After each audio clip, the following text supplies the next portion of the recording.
Asyhadu Allah. Coba ikut lagi dong. Asyhadu. Dr. Richard kan suruh bikin aku bikin sertifikat. Iya.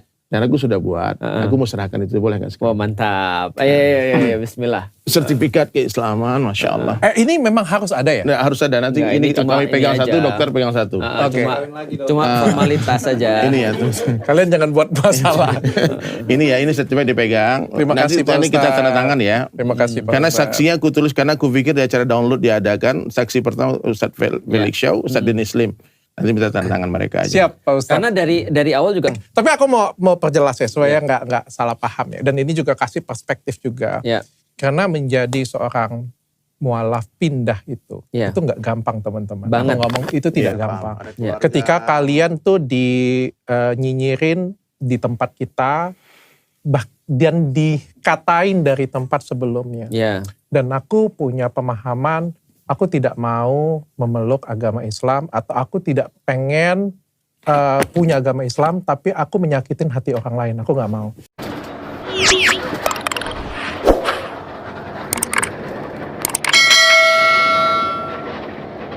Di acara Pastor Gilbert kemarin. Haruskah aku menjawab pertanyaan itu? Kadang aku nggak rasa pertanyaan ini tidak harus aku jawab ya. Karena ketika aku menjawab suatu pertanyaan tapi menyakitin orang lain, menurutku lebih baik aku tidak menjawab. Terserah kalian mau ngomong apa kayak gitu kan. Aku mau tanya dong, apa alasannya 2 tahun dokter itu rahasiakan dan belum ngomong selesai? Ya. Sebetulnya ini aku ngomong nih di depan dokter. Ini klarifikasi yang resmi ya. Resmi ya. Kalau kemarin kan baru IG. Betul, baru IG aku sendiri aja tuh karena aku tuh aku putuskan sendiri untuk mengumumkan ini karena ini orang ini betul nggak Islam sih. Yeah. Aku coba ngomong bantah nggak? Kalau bantah kan nggak jadi. Sama berarti minta maaf berarti. Jadi diam kan? Ustaz dari yang klarifikasi yang di tag aku. Jadi gini, sallallahu alaihi Nabi. Jadi waktu itu, ini klarifikasi. Pertama kenal Dr. Richard, aku diundang podcast.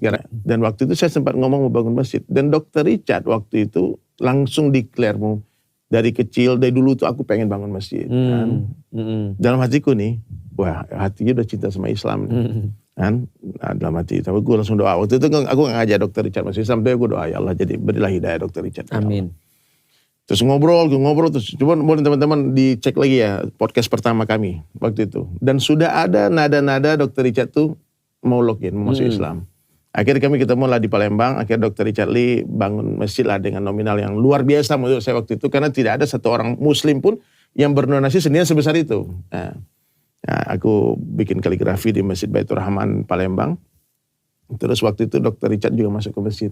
Dan saya cerita waktu itu, ini kalau dokternya muslim, membantu itu manfaatnya dunia akhirat, bukannya di dunia. Kalau ini di dunia aja, kalau bukan Islam berbuat kebaikan di dunia aja. Dan waktu itu habis itu lama kemudian aku diajak lah makan kulineran, mau ke makan pempek, makan apa lagi dok? Es kacang. Es kacang. Mie celor. Di es kacang itu aku live TikTok. Aku masih ingat tempatnya es kacang Aku soalnya. live TikTok. Dan waktu itu terang-terangan aku bilang, nih teman-teman aku lagi sama Dr. Richard Lee. Dia sudah ikut bantu bangun masjid, kebaikannya banyak. Aku diikram, aku dimuliakan di sini. Dan dia kayaknya harus jadi orang Islam nih. Dok, ikuti saya. Kan? Oh gitu. Ikuti saya. Itu di live TikTok. Live TikTok. Aku save dulu video itu, tapi mudah-mudahan bisa ketemu. Asyhadu Allah. Coba ikut lagi dok. Asyhadu. Aku bisa ikutin tanpa Pak Ustadz pimpin sebenarnya. Waktu itu cerita. Oke, kita fix. Waktu itu clear banget. Iya. Dan waktu itu beliau pakai kacamatanya. Iya. Takbir, itu semua orang takbir tuh. Ada ribuan orang nonton. Takbir. Aku kaget waktu kemarin ketemu sebulan yang lalu di Sayap Suci. Dr. Richard bilang sama, Ustadz tahu nggak kapan pertama aku merasa aku Muslim? 2 tahun lalu di tempat kacang itu. Wah, anak nangis. Anak pikir makanya kalimat itu jangan diremehkan. Yeah. Itu kalimat itu ternyata meskipun aku bercanda waktu itu guyon-guyon kan. Dokter Islam sekarang. Teman-teman ucap selamat. Oh, selamat, welcome. Tapi habis itu menghilang karena aku nggak bahas lagi.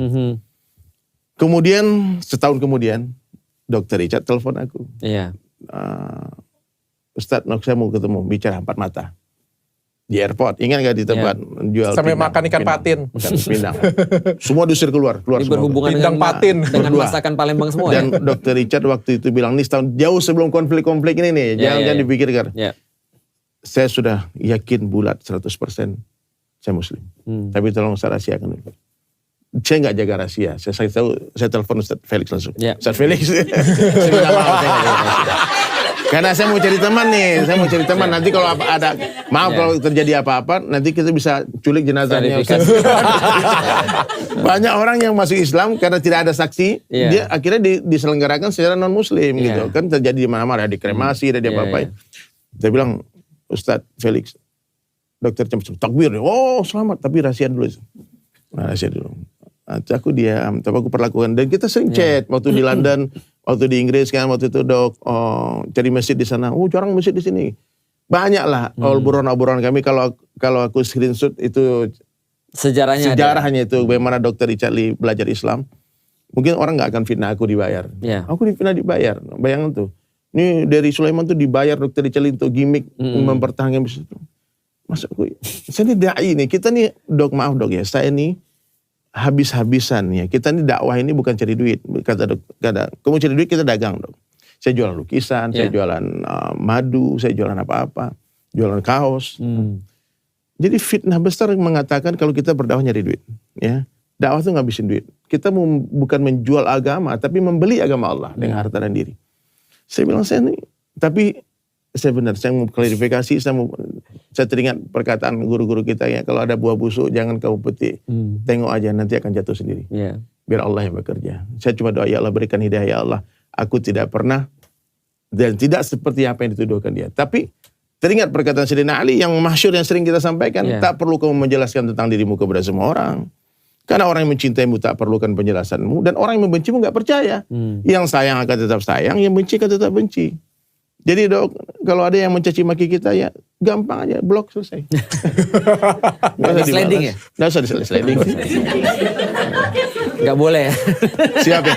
Dok, aku maaf ya, sebetulnya nih di luar skenario nih ya. Dr. Richard kan suruh bikin aku bikin sertifikat. Iya. Dan aku sudah buat, aku mau serahkan itu, boleh gak sekarang? Oh mantap, ayo, bismillah. Sertifikat keislaman, Masya Allah. Ini memang harus ada ya? Nah, harus ada, nanti Nggak, ini cuma kami pegang ini satu, aja. dokter pegang satu. Cuma formalitas saja. Ini ya, terus. Kalian jangan buat masalah. ini sertifikat dipegang. Terima Nanti kasih Pak kita Ustaz. tanda tangan ya. Terima kasih Pak Karena Ustaz. saksinya aku tulis, karena aku pikir di acara download diadakan. Saksi pertama Ustadz Felix Shaw, Ustadz Dennis Lim. Nanti minta tanda tangan mereka aja. Siap Pak Ustaz. Karena dari awal juga, dan sebenarnya gini ya, aku sebelum ini diserahkan ya, aku pengen ngasih kayak penjelasan sedikit ya. Ini ada orang banyak gagal paham antara menjadi muslim dengan menjadi muslim yang taat. Masya Allah. Karena ekspektasi mereka, Sholat Richard, Jumat. langsung jadi kayak Ustadz Heri. Ya kan? Pakai sorban.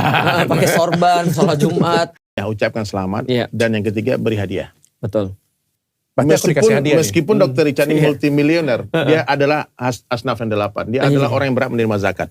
Mualaf, betul. Mau gak tapi? Ya, coba sebentar. Mana aku kasih hadiah. Nah, ini hadiah udah dikasih. Tergantung berapa banyak. Kalau dikit gak mau. Nanti kalau itu di TF aja ya. TF. Ini sajadah Udah kayak tempat ibu-ibu sholat. jualan online ya. Ini titipan dari Kohani. Siap. Masya Allah. Kohani, Kristianto. Ini sajadah. Diterima dok. Terima kasih Pak Masya Allah. Ustaz. Masya Allah, terima kasih Dan Pak ini Ustaz. ada satu buku tata cara sholat, dan ini luar biasa buku ini, panduan praktis hijrah. Berat beban gua hari ini. Ini semuanya ada dok, ada Asmaul Husna, terus ada gerakan sholatnya, ada foto ada gerakannya semua, dan bahasa Arabnya, kemudian juga ada bahasa Indonesianya, ya. Jadi dokter bisa baca ini pelan-pelan. Tapi aku mau perjelas ya supaya nggak salah paham ya. Dan ini juga kasih perspektif juga. Ya. Karena menjadi seorang mualaf pindah itu nggak gampang teman-teman. Banget. Aku ngomong itu tidak Iya, gampang. paham. Ada Ketika kalian tuh nyinyirin di tempat kita dan dikatain dari tempat sebelumnya. Ya. Dan aku punya pemahaman, aku tidak mau memeluk agama Islam, atau aku tidak pengen punya agama Islam, tapi aku menyakitin hati orang lain. Aku nggak mau. Di sini aku di depan guruku. ketika aku ngomong aku Islam, sebenarnya aku cuma curhat ke dua guruku. Dan bagiku ini adalah agamaku dengan Tuhan. Aku gak peduli orang lain mau tahu gak tahu. Bukan urusan kalian. Ini bukan masalah kalian. Bahkan ini bukan masalah istriku sekalipun. Ini adalah masalahku dengan Tuhan. Kayak aku cerita dengan Pak Ustadz pun tujuannya adalah tolong bimbing aku. Tolong ajarin aku.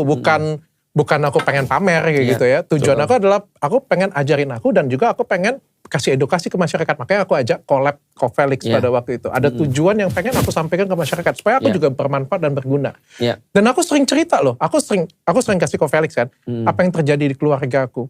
Aku ditolak oleh mamaku, oleh keluargaku ditolak. Dan itu gak gampang sedikit pun, amat sangat tidak gampang. Aku rasa Covelix juga sama kok kelakuannya. Dan apa ya, kalau misalnya aku memeluk agama Islam terus aku nyakitin hati mamaku, untuk apa?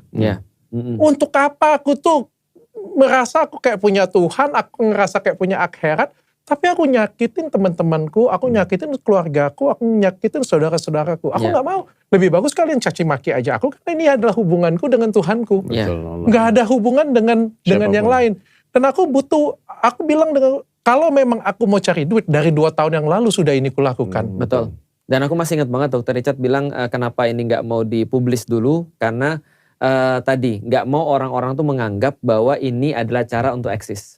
Karena memang banyak orang-orang tadi ya shortcutnya ketika dia pengen eksis dalam tanda kutip dia jadi mualaf misalnya. Nah Dr. Richard nggak mau, makanya 2 tahun. Makanya beberapa orang nanya aku gini, ketika ini balik lagi ya, ketika Ustadz Dery klarifikasi, yang ditekan aku.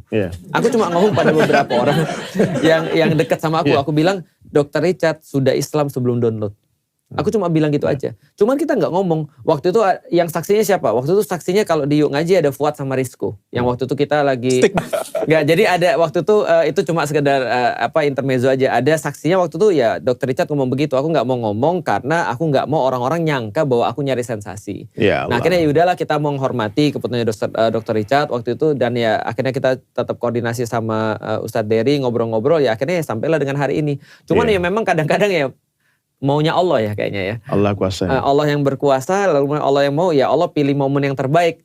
Walaupun momennya bukan yang mungkin momen yang paling yang kita anggap pas gitu ya. Tapi ya dia kalau menurutku ini sudah momen yang sangat pas. Ini bukan masalah permasalahan Pak Ustadz. Karena ini sudah dari 2 tahun yang lalu dan ini artinya bukan exit yang aku buat ya. Ini adalah momen yang sangat pas ketika apa? Pak Ustadz tau gak, sebelum aku duduk di sini bersama-sama, aku ngomong dengan mamaku loh. Mama gak apa-apa? Mama bilang apa? Aku ngomong dengan istriku dan aku ngomong dengan mamaku. Doakan semua guys. Dan aku artinya kasar ngomongnya kayak gini ya. Selama 2 tahun ini aku berstrategi. Bagaimana caranya aku belajar dulu, menunjukkan sikapku, menunjukkan kelakuanku. Aku ngerasa aku jadi lebih baik. Kalian nilai aja sendiri selama 2 tahun ini. Kalian nilai sendiri dalam 2 tahun ini. Sebelum 2 tahun kemarin bagaimana Dr. Richard itu selalu merespon apapun dengan kemarahan. Selalu merespon apapun. Selama paling enggak setelah download lah ya. Aku jadi lebih tenang, jadi lebih bijaksana. Mudah-mudahan ya. Aku enggak sempurna ya sekali lagi ya. Tapi aku berusaha menunjukkan diriku yang jauh lebih baik. Paling enggak aku pengen jadi yang lebih baik. Pengen jadi manusia yang lebih baik. Dan aku tunjukkan dengan keluargaku dulu, itu dulu. Dan pelan-pelan ku sampaikan, mungkin dari media sudah ada yang buat ceritanya. Dan aku kan gak ngomong. Setiap kali ditanya dari keluarga, di grup keluarga, aku diam. Tapi kan paling gak kan mereka sudah tahu kan. Gak kaget-kaget banget kan kayak gitu kan. Kayak denger cerita, kaget. Gak lagi kan. Mungkin sudah dicicil kan 2 tahun ya.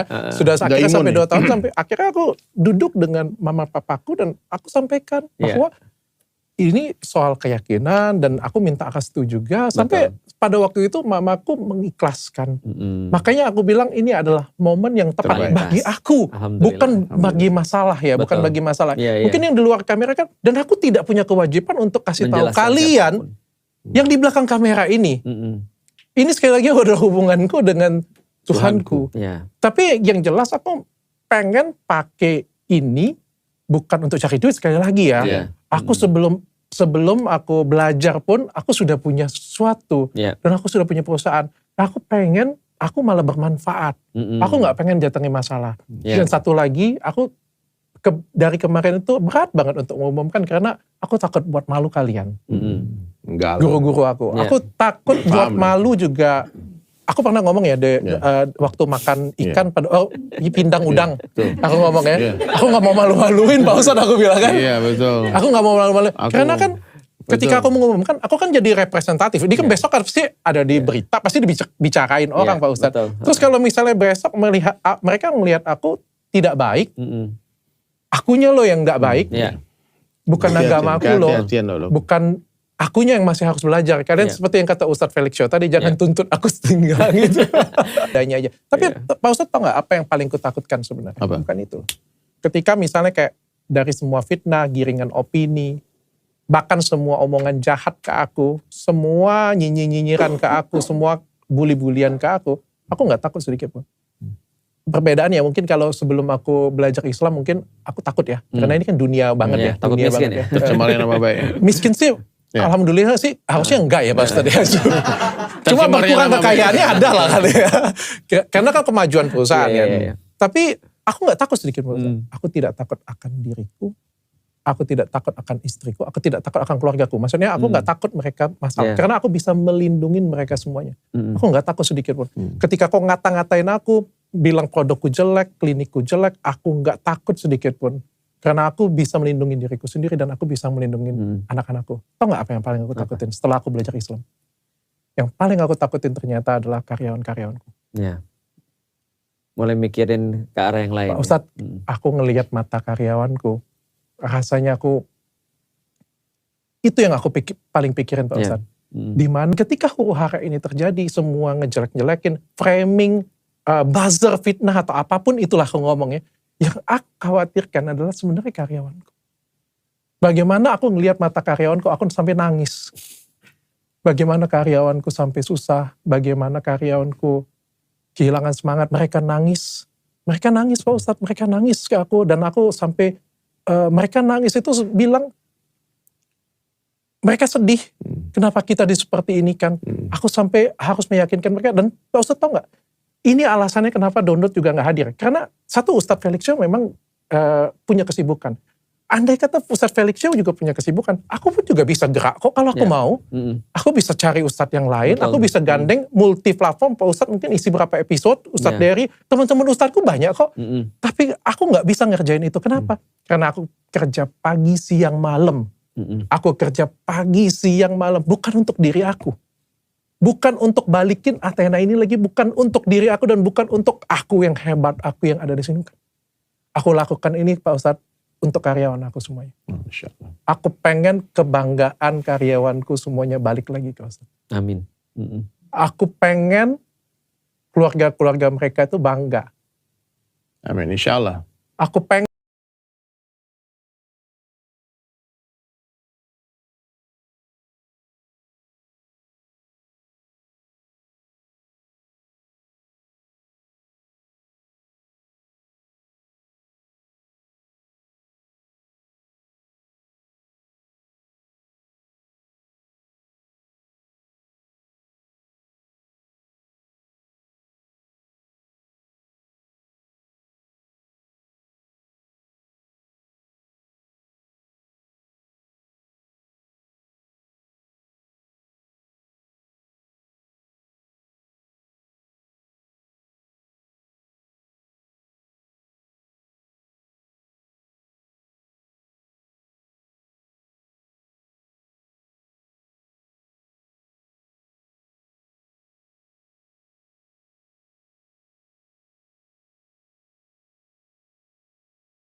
menjelaskan pribadi. Tapi maksudku tuh, apakah aku bingung ya banyak pertanyaan-pertanyaan seperti ini punya seolah-olah, tapi kan jenis pertanyaannya itu seperti ingin menjatuhkan, jenis pertanyaannya itu mengejek gitu kan. Dan aku tidak pernah ingin menjawab pertanyaan ini sebenarnya, karena ketika aku menjawab, itu kan pakai akan menyakiti.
Terima kasih Pak Ustadz. Karena aku sih memilih untuk gak jawab. Karena sama aku itu yang paling banyak ditanya orang aja. tuh dok, itu kenapa foto di gereja, kan sudah Islam. Oh itu aku udah jawab Pak Ustadz. Karena kan itu sebenarnya foto di Barcelona, di Familia, Sagrada Familia tahun 2022 sebenarnya. Itu foto dan tidak dalam keadaan misa. Dan mohon maaf Pak Ustadz ya, izin ya Pak Ustadz ya, kalau misalnya pun aku sudah syahadat pun, boleh gak sih sebenarnya kita masuk ke gereja untuk foto-foto, kan tempat wisata ya? Ada perbedaan pendapat, tapi pendapat yang aku pilih adalah boleh. Selama tidak ada ibadah. Tidak ada penyembahan. Ya, karena tidak ada ibadah. aku foto-foto itu tahun 2022. Dan tahun 2023 Desember aku memilih untuk mengucapkan dengan foto yang sama. Dan 2024 aku memilih untuk mengucapkan dengan foto yang sama. Aku pernah punya foto di depan Saint Peter Basilica. Asik. Aku lagi ceramah. Apa boleh kita foto bareng bertiga nanti? Di Saint Peter Basilica aku bilang gini, Boleh, belakang tulisan Remember 1453. Suatu saat kaum muslimin akan kesini, asik.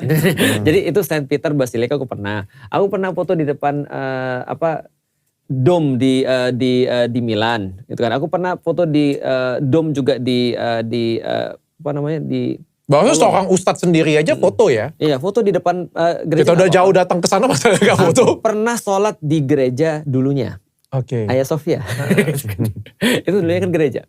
Ya, jadi berbaik sangkah lah ya. Sangka baik. Berprasangka baik. Jadi selama kemudian tidak dalam ibadah, kecuali ibadah itu nggak boleh.